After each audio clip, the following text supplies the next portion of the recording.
Welcome to the Obvious Podcast, episode 34. My name is Sonny. I'm the COO of ABC Florida East Coast. My name is Peter Daiga. I'm the president and CEO of Associated Builders and Contractors, Florida East Coast chapter. The Obvious Podcast is a production of ABC Florida East Coast. Unless otherwise stated, all content reflects the opinions of the guests and the hosts, which is us. And if you like the Obvious Podcast, you can subscribe on all the major podcast platforms or watch the audio-visual version on YouTube. You can also follow the Obvious Podcast on Instagram, X, and Truth Social. You can always reach out to us via email at theobvious@abceastflorida.com.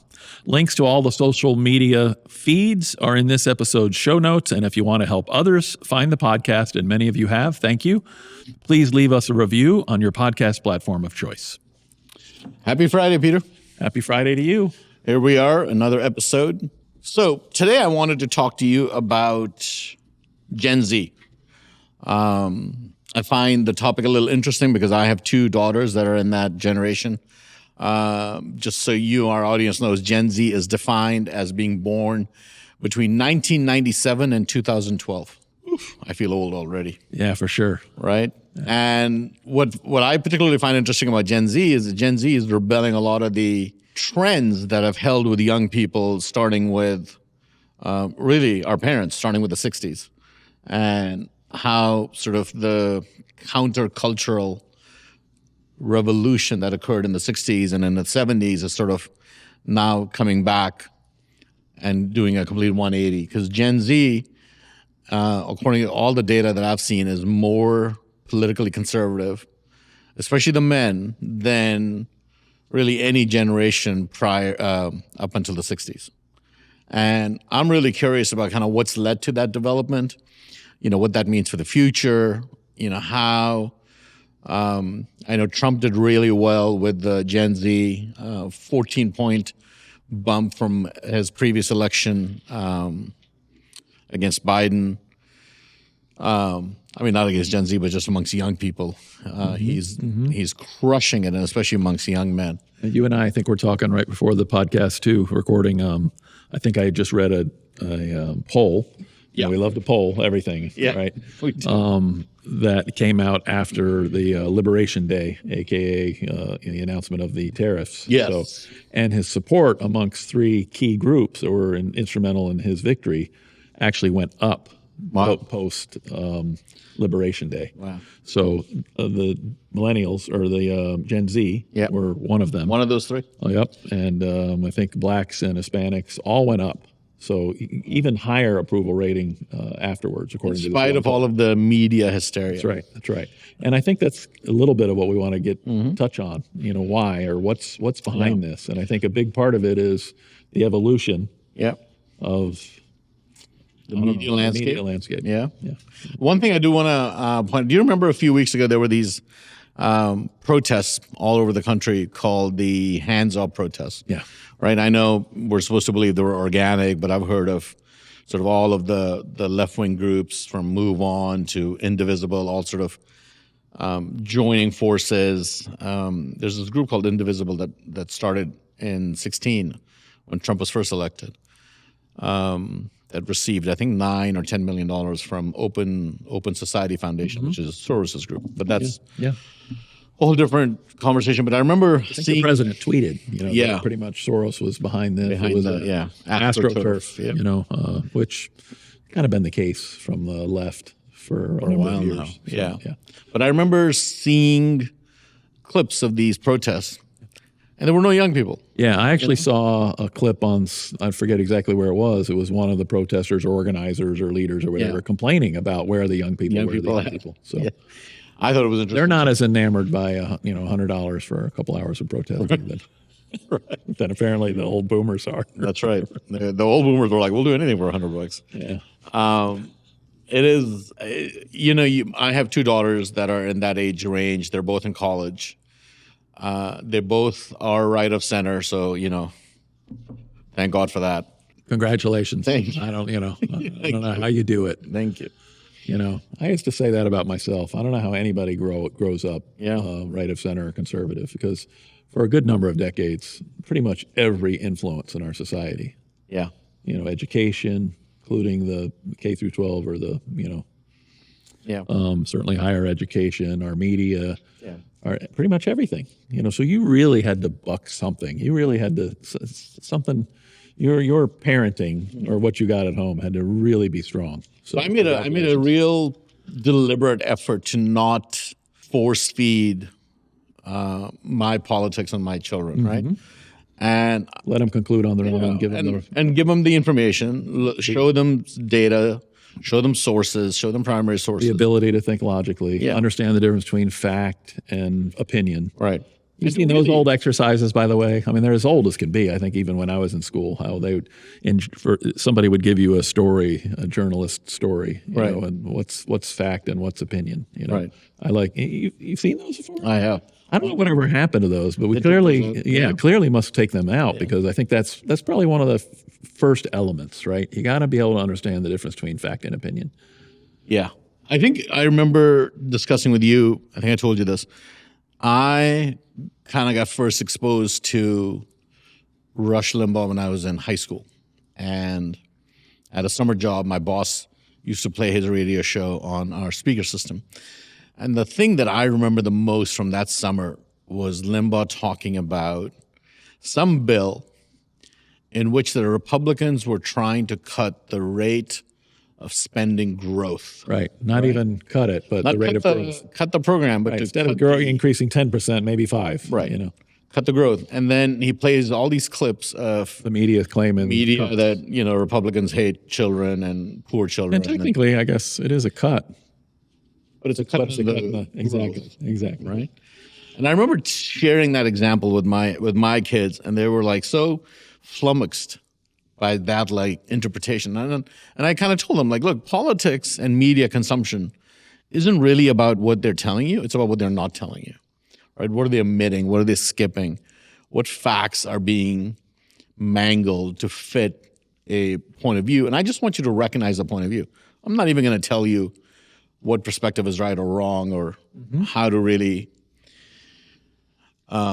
Exactly. how to view the world, but just be aware of what you're consuming when it comes to the world. So in that sense, I think I was really blessed because my children sort of reached what I believe are the right conclusions and the logical conclusions in terms of how they consume information. So, but this particular election, it was really interesting because you had all this sort of, both of my kids are in Florida schools.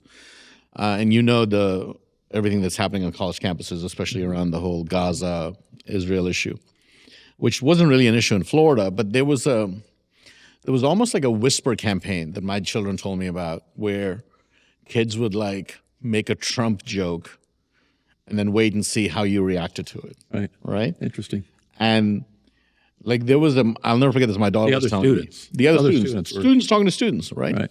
Right. My daughter has a friend who's a Persian descent, and made a joke, and my daughter was like, "Yeah, that's cool for you, but that's really not that's not really what I think, right?" And she goes, "Really?" And then this friend of hers just asked her, "Did you vote for Trump?" And my daughter said yes, and she's like, "So did I," but I didn't want to say it out loud. There's almost this countercultural. Kind of sad, right? In a university environment. So right in a university environment where you can't just be who you want to be. Yeah. Right. Because that's what we're told. That's what we're told. It's So. By the way, not to get sidetracked, but I've had some really interesting conversations with my nieces in the past because they're all a lot of them are in education. My sister and one of my nieces I remember a really good conversation, and I'd like to ask you. What's the purpose of education? What is the purpose of education? And I would argue with them because, some people would argue, well, it's to get a good job, it's to maybe be able to afford to make a good living. It's, and I would argue that the purpose of education is the pursuit of truth. Yeah. I told my kids it could be science, it could be history, it could be whatever, but really education, if we were just giving you our opinions on things, well, then yours is no better than X's. Does that make sense to you? It does make sense to me, and I think that really explains part of the Gen Z shift to the right. Is that I think they have been force-fed the same dogma, literally from, let's say, middle school, high school. Most of the teachers believe the same thing. Most of the certainly in college, it's the same dogma that's force fed on you. And I think Gen Z has like really revolted against it and said, "Wait a minute, like this." Is this something more than just a generation rebelling against its Yeah, Because we've been talking about that for a long time, like the 60s generation was rebelling against their parents. And, that just tends to be what kids do when they grow up. But is it something more than that? And Yes. I think that's kind of the essence of what we want to do. that's the essence of what we want to talk about. And I do think it's more than that. I think it's very much related to the fact that my younger daughter said this to me. She said, when Gen Z gets curious about something, they get on the computer and they look. And so you're not pulling up CNN or MSNBC or even Fox News. You're looking at all sorts of diverse ecosystem of media. And I think that's despite the best efforts of the left. Despite the best efforts of the left. Correct. Because I think even now, an awful lot of manipulation is done through search results and, I'll know I've read a certain article on something and I'll go search for it on Google or whatever. You can't find it. It's nuts. And it's not an obscure topic or subject matter. It's something pretty significant. But any event. So I think there's still, despite the fact that the left, as they always have, in my opinion, tried to control the information, the narrative, the whatever, the internet is bigger than even that effort, I think. And which I think explains back to the hands up protest, which explains all the old people or what are they called? What generation are they? Our parents' generation? Boomers, my generation. I was towards the end of it. You were towards the end of it. You're a young boomer, right? I'm a very young boomer. So, to me, the boomers, if you look at their protests from the hands-off protests from a few weeks ago, a lot of what they were regurgitating were just talking points from CNN, from MSNBC, right? So the same sort of media influence that they grew up under, they're still under. Yeah. Right? I know this is kind of a little off topic, but this is my fear about AI too. It's because AI it's got to be programmed, algorithms, and now AI and I don't know, this technology is way above my whatever, but I know there is some AI that's supposed to go out there and look at, like if you have it internally with a company where you can have it look at all your documents, and something like that should be pretty free of political bias, aside from the bias you want it to have, your corporate whatever. But in general, out there, I worry about that for the same reasons, because I think what's garbage in, garbage out, So that's a good point. I don't expect Gen Z to sort of ask, say ChatGPT and sort of accept what ChatGPT says on. And I know this because one of my daughters is studying chemical engineering. And she doesn't use it anymore. She said, I got so many wrong answers with ChatGPT. Wow. She doesn't even go on there. There you go. So they're already developing a healthy dose of skepticism as far as that goes. I wonder what would happen with ChatGPT or whatever if you asked it, give me an alternative point of view. Yeah. Anyway. That's an interesting Would it be like, tilt, smoke, explode, whatever? Yeah. Instead of reducing emission, light a Tesla on fire and, make emissions way worse. So is this, again, it's more than just a rebellion.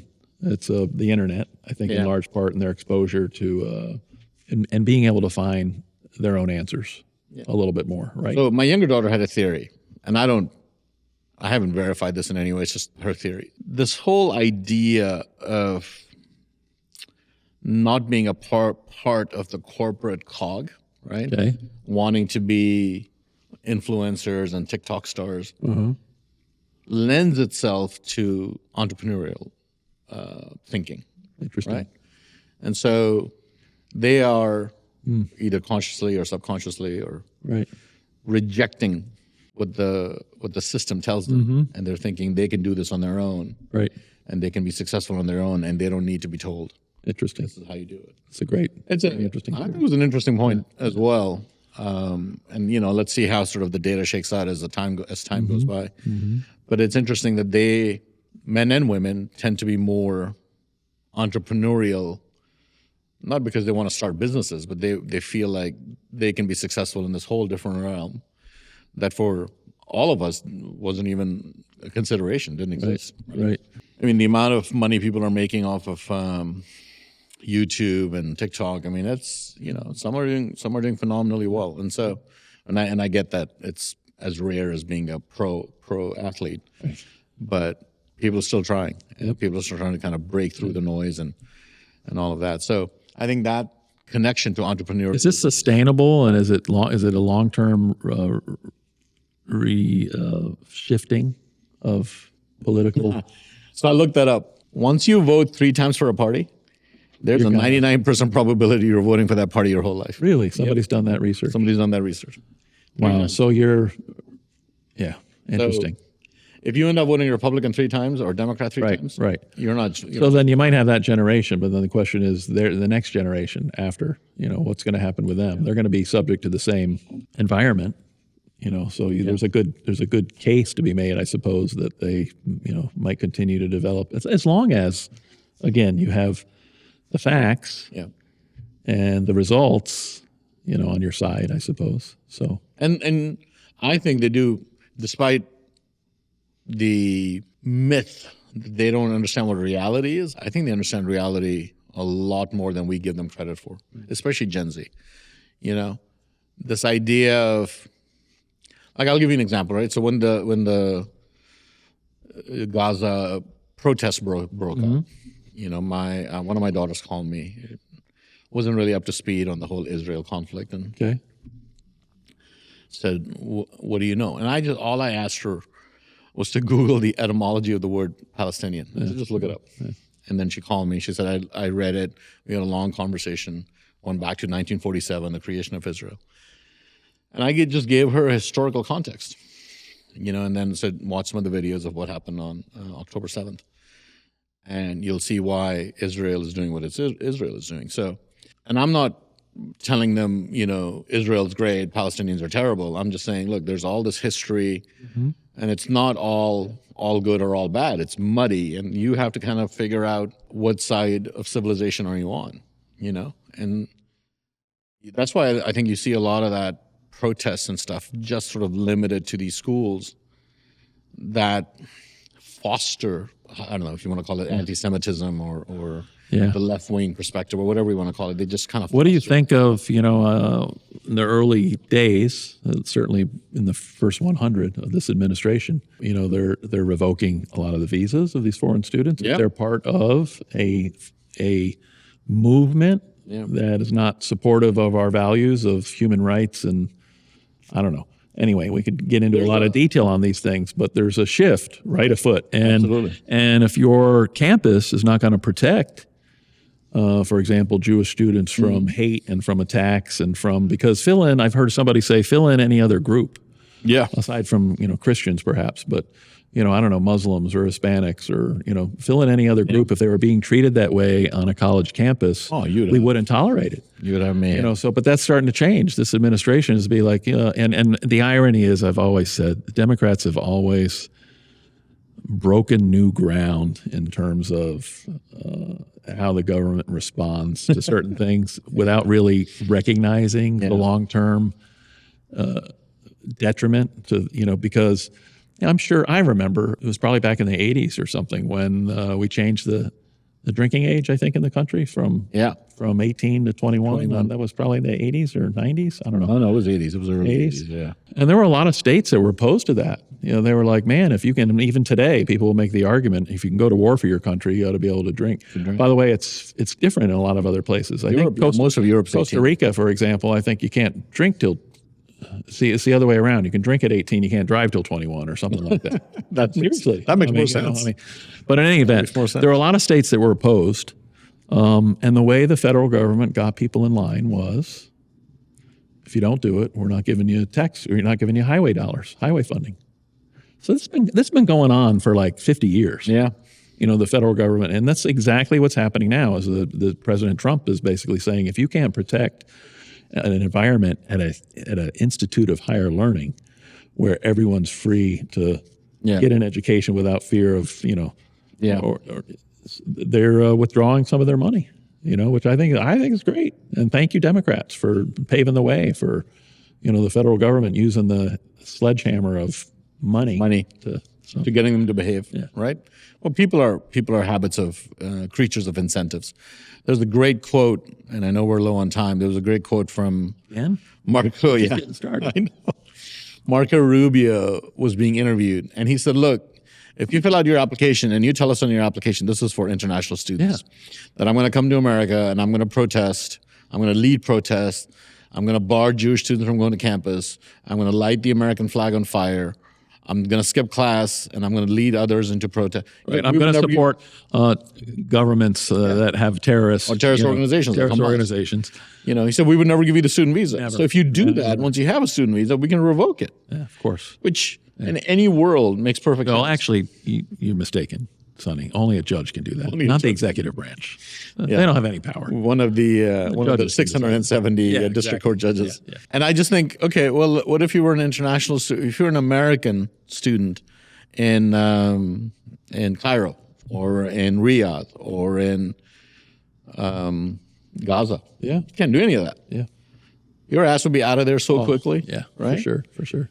And it's just, first of all, by the way, whoever is selling Palestinian flags must be making so much money. Like I see those things, and all I can think of is I got to start a Palestinian flag store because this is insane how many flags they have, right? But let's go to Gaza and put up a U.S. flag in the middle of town. See what happens. Yeah, good luck. Right? Yeah, it's incredible to me. Anyway, congratulations to you for raising, you some very kids who are, and Very I proud think of them both. I'm very optimistic about the future. Gen Z. Yeah.